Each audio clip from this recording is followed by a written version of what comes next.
I'm excited because I know, listen, I could be wrong, but some people may not feel like door knocking is the sexiest topic in the world. But I feel strongly they may change their mind by the end of the day today that this is true. Well, I can tell you they will for sure, because door knocking is probably, from my entire coaching in career in real estate, this is probably the biggest topic that I cover where brokerages call us to say, teach us this method of Yeah. door knocking. And it's a community first, community leadership first Mhm. approach. I think it's going to be very exciting to people who have not heard of it before to implement. It's easy to implement, and it's just an amazing method and an amazing way to change your neighborhood and earn people's business. Yeah. It's just a great way of doing it. So let's Yeah, get that's started fantastic. any way you like, Sabina. Okay, awesome. Well, I was just going to say two things before we get deeply rolling into this. Just to give everybody a quick update. Next week, it is the end of the month and end of the quarter. So we are going to roll up our sleeves and go into a review of the last quarter, some planning for the next quarter, a couple of other goodies. We've got our tracker. We're going to go through the community. There's a lot of stuff that we want to talk about next week. So everybody should show up and make sure that you bring your numbers so we can have a good conversation. But as importantly, we would love to know what's been working and what's not been working. So you can use us to help, sort of support all of that. Yeah, So bring your that's questions for sure. absolutely bring your questions, number one, or even send them ahead of time. You guys are getting emails from us every week. Just reply, drop in a question, and we'll make sure that we collect those. And I'll personally make sure that we have them for next week in case you're not able to make it. And don't forget, you can always watch the replay back in the community if for some reason you miss next week. So that's number one. And then number two, today, I just wanted to make sure everybody knew we have a really special resource. We've built with all of Simeon's awesome method information, we have built a door knocking like a closure kit. And this is going to be the community first door knocking method. This will be how to choose a strategic territory. It's scripts, flyers, templates, and a door knocking safety checklist. We're going to go into it today too, but I wanted everybody to know that is going to be your resource for today. So you'll also have access to that. Yeah, So it's the complete strategy. It's everything you need to in order to succeed door knocking. yeah. From why you're doing it, to how you choose your territory, to how Mhm. you protect yourself and be careful out there, and how you go about this whole thing. Mhm. It's a complete it's a complete folder. It's a complete strategy for you to implement to your business. Yeah, it's wonderful. As usual, we try to deliver the most practical and tactical resources we can. So hopefully you guys will love that. Maybe we should start, Simeon, with the psychology of door knocking today. What do you think? Because I know that it Yeah. gets in a lot of people's heads about this idea of knocking on someone's door. Well, let's start with this. Do you like somebody knocking on your door? The answer is no. Do you like an unsolicited person to knock on your door? Generally, never. Generally, never. So you are no different than anyone else. I Right. don't want anybody knocking on my door, but people knock on my door all the time. Hmm. And some I like, some I don't like. Some are kids, some are teenagers looking to, fundraise for their baseball team, and some are selling to clean my windows and all the different things. But we're in real estate. And door knocking in real estate over the last, let's call it, COVID was a big reason why door knocking really ceased. Uh, but a lot of people are not going back to it. And that's a mistake. The quickest way to business is belly to belly. We've talked about this. That's why open houses, we put so much attention. We delivered 4 weeks of training on open houses. There's a reason for it because it is that important. There is no difference to door knocking. Door knocking without a purpose is going to get you more enemies. You'll be sworn at. People will be rude at you. Um, and that's what people don't understand. You can't expect to knock on someone's door and ask them for business. People who do that fail miserably at door knocking, or they're a stat, meaning they're playing the numbers game, which Right. is out of 100 doors, 20 will open. Out of those, one can go into my CRM. If that's the odds you want to play at, you will never be my student. Because what we do is we go for, if we're going to have knock on 100 doors or knock on, let's say we knock on 30 doors this afternoon for a couple of hours, and you get 10 people to open the door, those 10 people should be going into your CRM, all of them. And I'm going to show you how, because we're not doing it knocking on the door. Hi, my name is Simeon. I'm a realtor and I would love to sell your home. It's not what we're doing at all. Right. So let's get into it then, because the psychology of it all is we know as a fact that people do not like getting their door knocked. So Yeah. we know that. How do we combat it? How do we make it a win? That not only are they going to answer the door next time they see you, they might even run to the door. They might smile. They might recognize you down the street. So how do we change the mentality, and how do we change the consumer to actually support our cause, as opposed to us having to convince somebody why it's a good idea to see them? Yeah, for So sure. Well, Jennifer just asked a question that we're going to get to in about 2 seconds, but I wanted to let everybody know.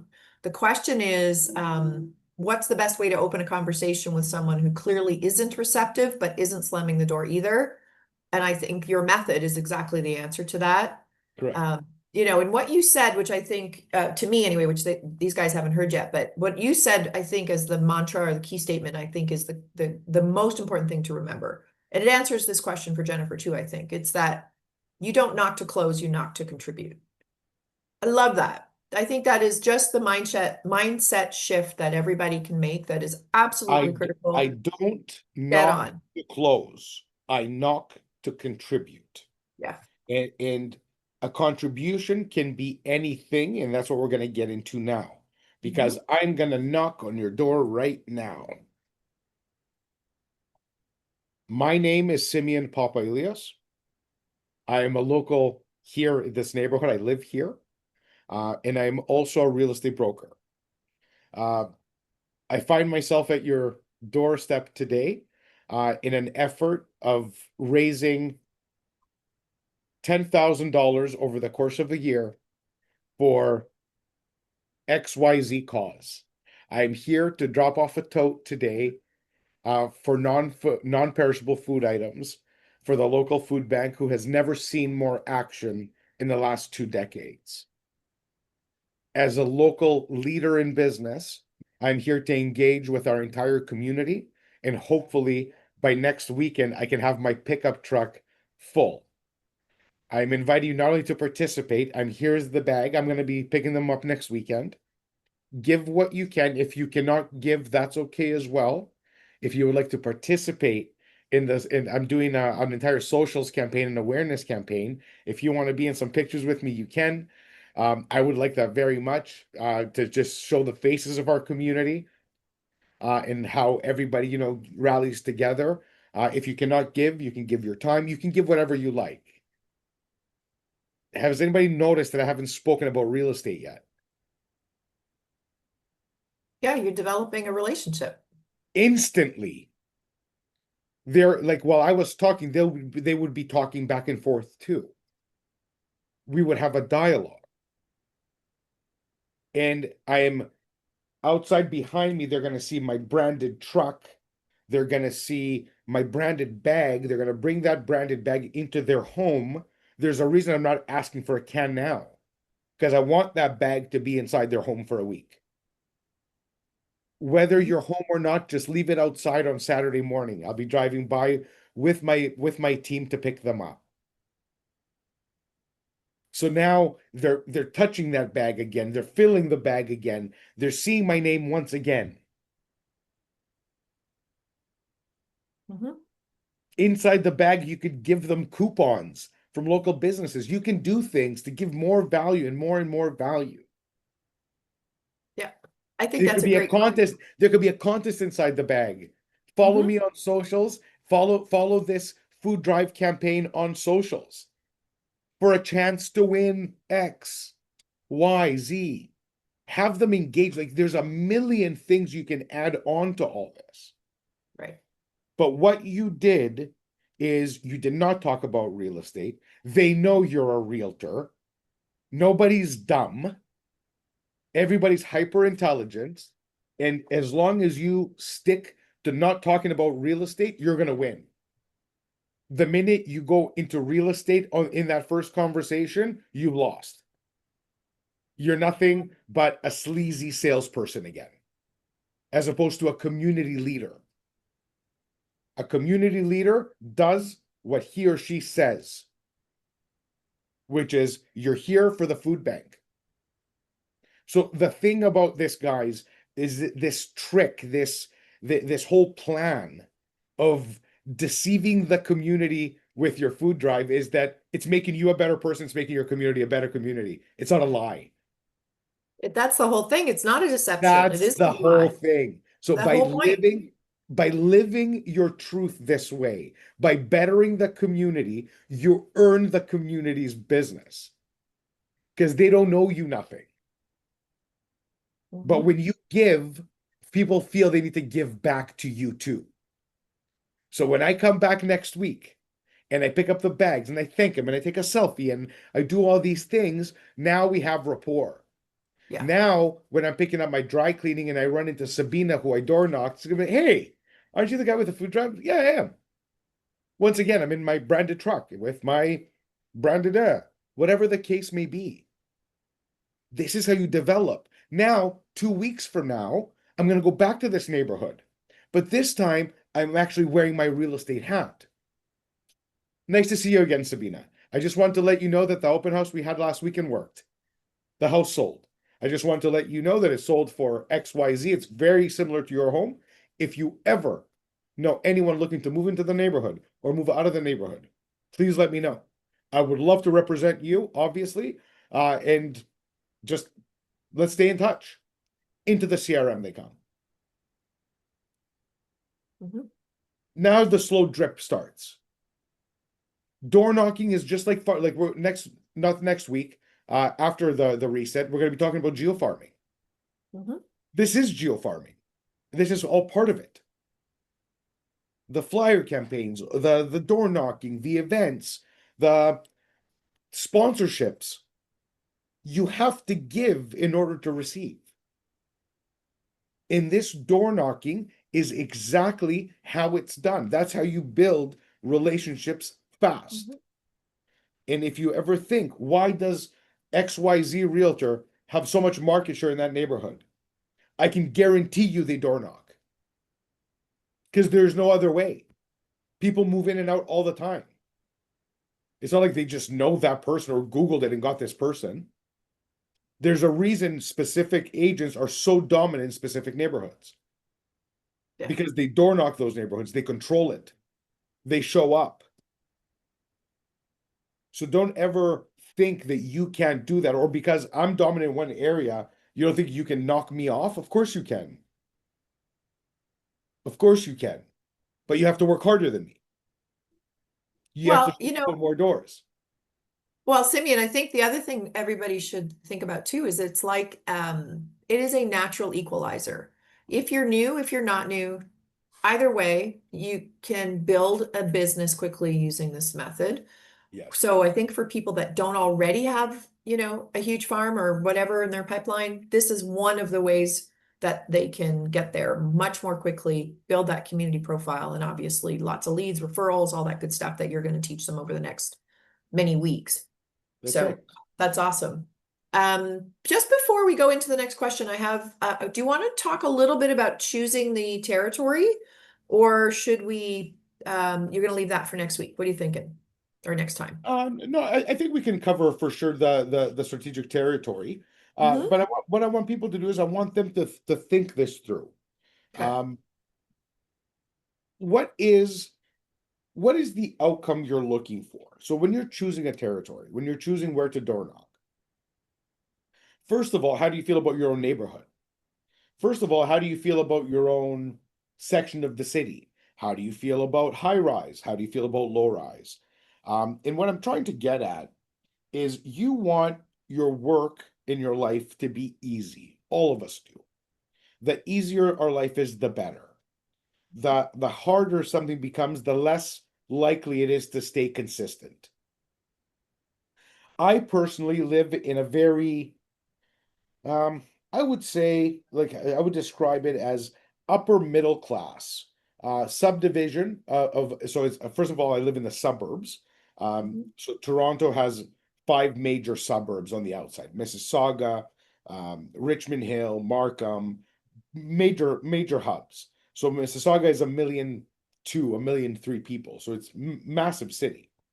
But it was my subdivision specifically, and I'm speaking like literally to my home, Mhm. was built in the mid 1980s. So it's going what, 15? So the home is almost 40 years old, which is fairly new.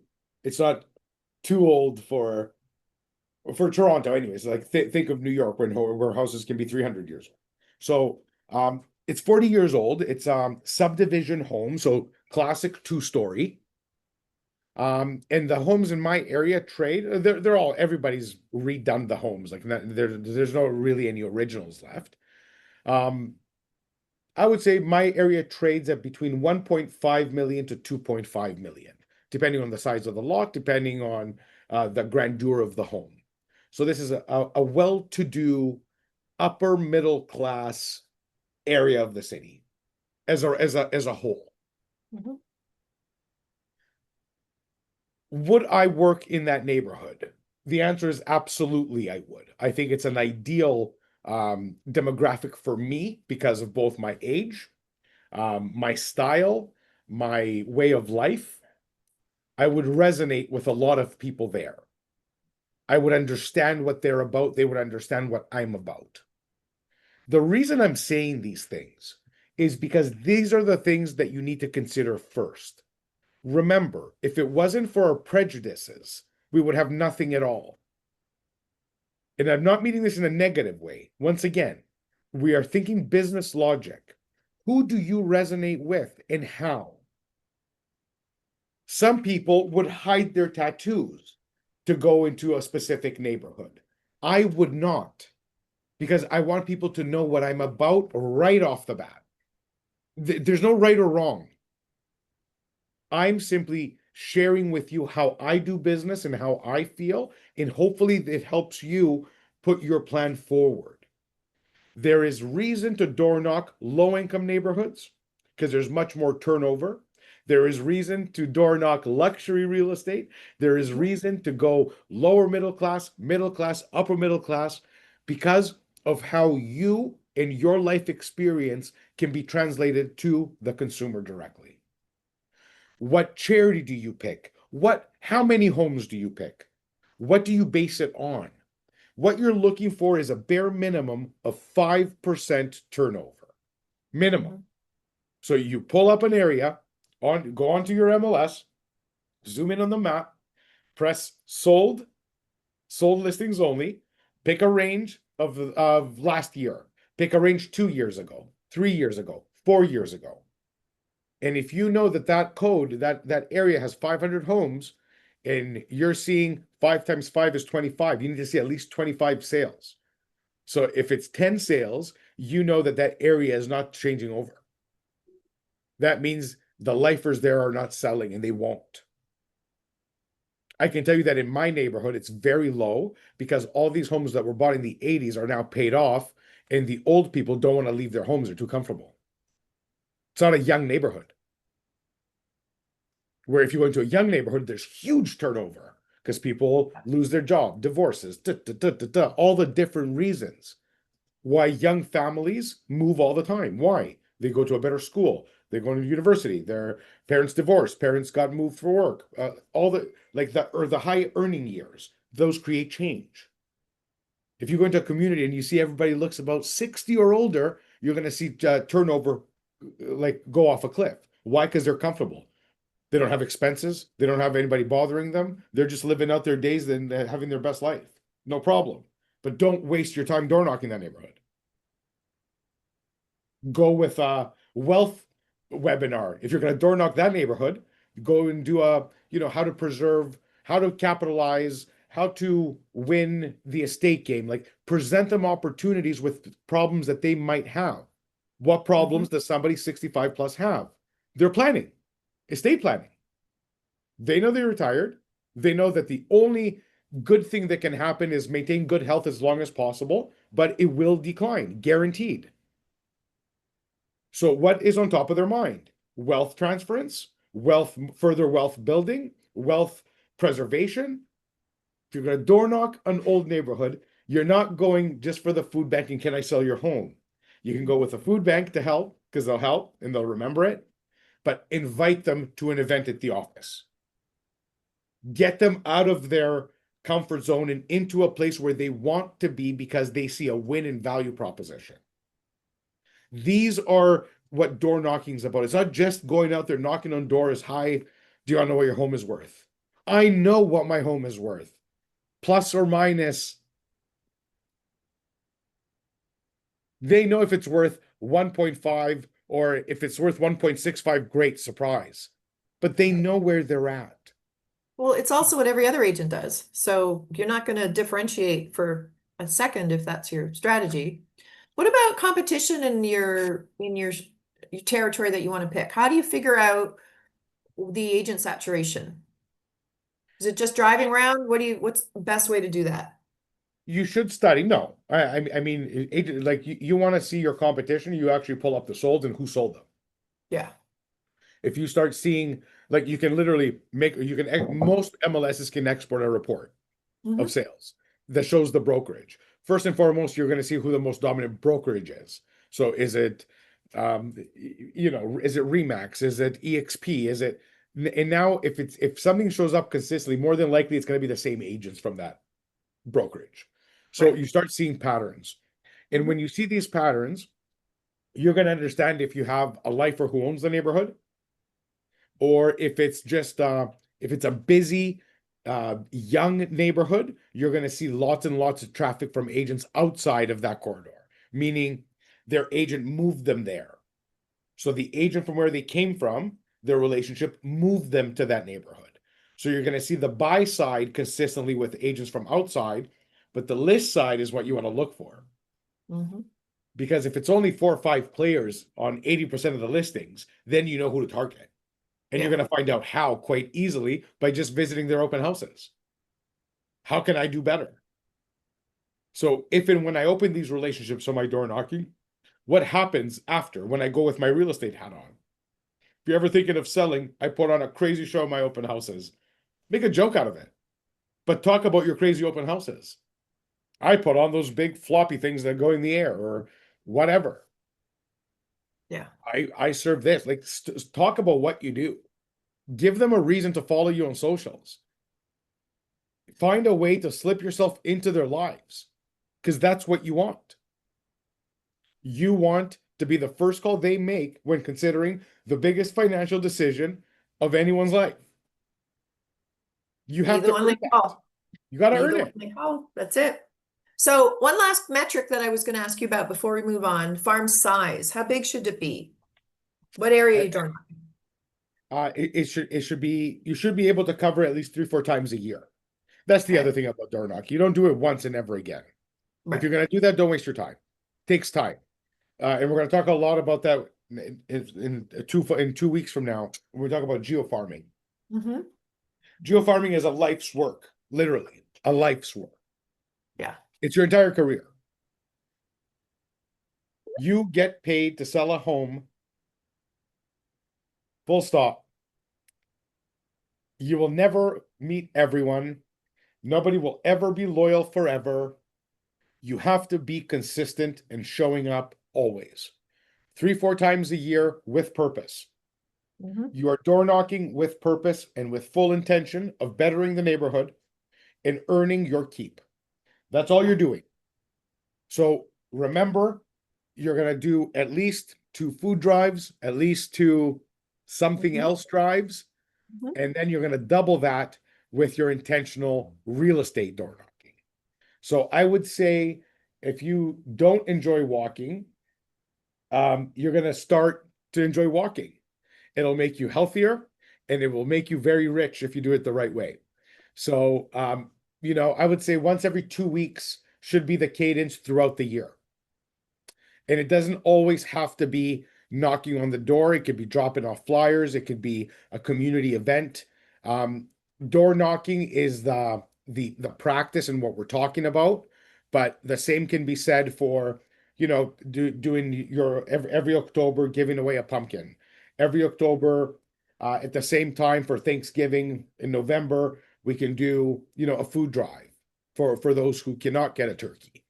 And you'd be surprised how many families are in absolute dire need as a result of all this economic activity that we've had lately. Yeah. So working this into your content calendar, moving this into your connectivity plans with your clients and with your neighborhood, door knocking fits right in. And I would say from March to the end of October to Thanksgiving is every 2 weeks you should be out there. And I'm telling you for sure. So as far as size, I don't know, 500-600 homes. Mhm. You're covering them every 2 months. You make yourself seen to every one of them. You can't do more than 25, 30 houses a day. Right. Like you don't have that kind of time. We have children, we have work, we have calls to make, we all the things. But Yeah, for putting sure. in either a full Saturday or a couple days a week, hitting 25 homes here, 25 homes there, partner up, buddy up systems, all the things. Yeah. I agree with you. I mean, it all comes, there really is no answer to the farm size to a degree because it depends on how active you are, how fast you are, all that good stuff. But Yeah. I liked your tip when you mentioned to me, this idea of to prioritize a micro area around 1 to 3 recent sales.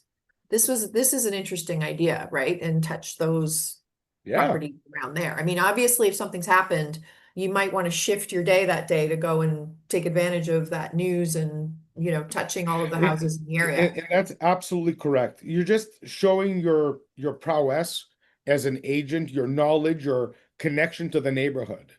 I don't know, Mhm. like, and it doesn't have to be you that sold it. I don't know, Sabina, if you heard, but Sam McDaddy, an agent here in the city, he just sold a house down the street from here. He got $3 million for these guys. This is insane. The market's going crazy right now. I'm giving kudos to somebody, but I'm also here to tell you that I would love to represent you because, like, I do a tremendous job with my listings. I could probably get you 3.5 million for this one, whatever it is, 400,000. Doesn't matter what the home is, Right. but you can speak to news in the neighborhood. I'm not sure if you've heard. Also, there's a new grocery store being built across the road of the hospital. Whatever it is, this is your opportunity to engage in a progressive, positive way with your neighborhood who you hope call you for their real estate needs. Yeah. Um, so I think, like we're almost out of time, but there's a couple other quick things that we should probably talk about. The so far everybody has the core of the method, I think, which is this idea of touching them and offering a contribution as Yeah, I opposed to would, I just would love to hear so it. Does anybody want to give us some feedback? How do you that's like one.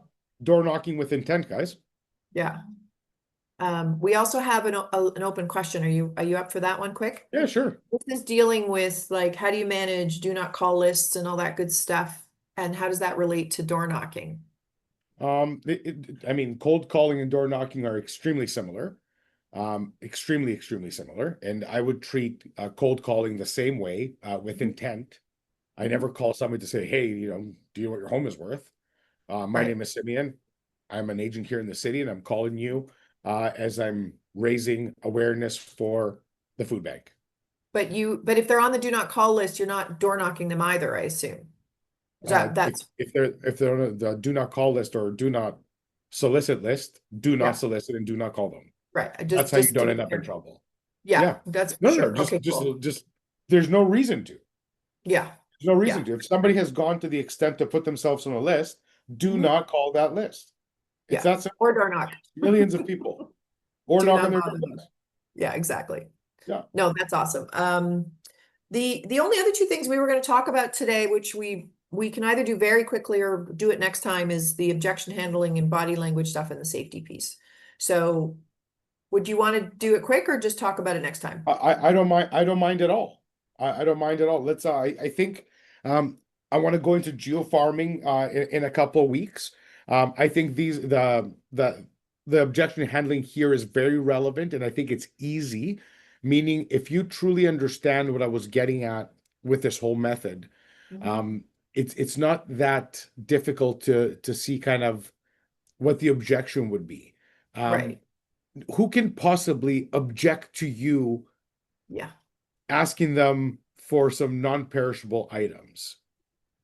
The objection handling for door knocking is typically those who go up and, I'm just wondering if you want a comparative market analysis of your home. No, I'm not interested. Slam.